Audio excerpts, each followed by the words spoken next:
Hoş geldiniz.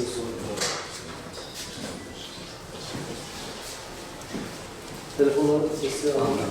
Değerli basın mensupları, Ramazan bayramı dolayısıyla asayiş ve güvenlik tedbirleri hakkında Mardinli hemşehrilerimizi bilgilendirmek üzere siz değerli basın mensuplarımızla bir araya geldik.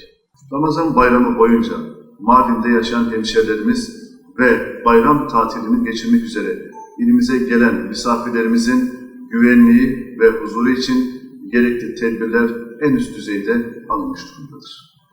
Bayram süresince turizm şehri Mardin'imizde özellikle 1. caddede oluşabilecek trafik yoğunluğu dikkate alınarak 8 noktada 2500 araçlık otopark hizmeti sunulacaktır.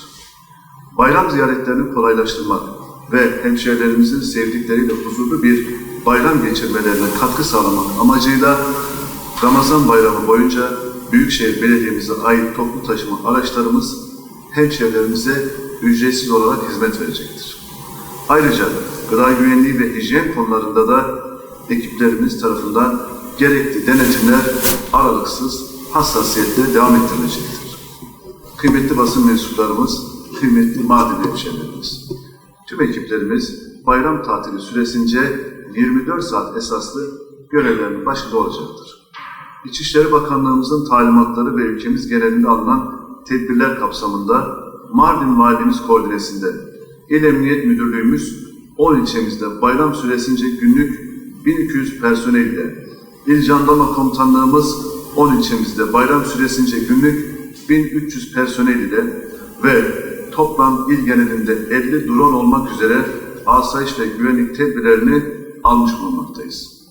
Yine olası durumlara karşı 112 acil çağrı merkezimiz 7 gün 24 saat esaslı aktif olarak hizmet vermeye devam edecektir.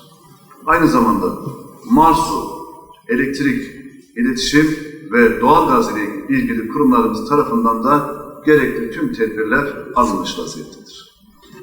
Hemşehrilerimiz ihtiyaç duymaları halinde Mardin Büyükşehir Belediye'mizin Alo 153 hattına da ulaşabileceklerdir.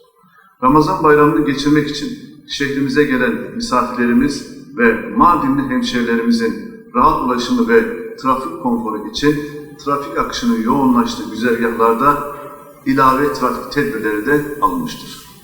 Bu amaçla trafik uygulama ve kontrol noktalarında şehrimizin genelinde en üst seviyede tedbirler alınmış olup gerekli denetim ve kontrollerin etkin bir şekilde sağlanması gerçekleştirilecektir.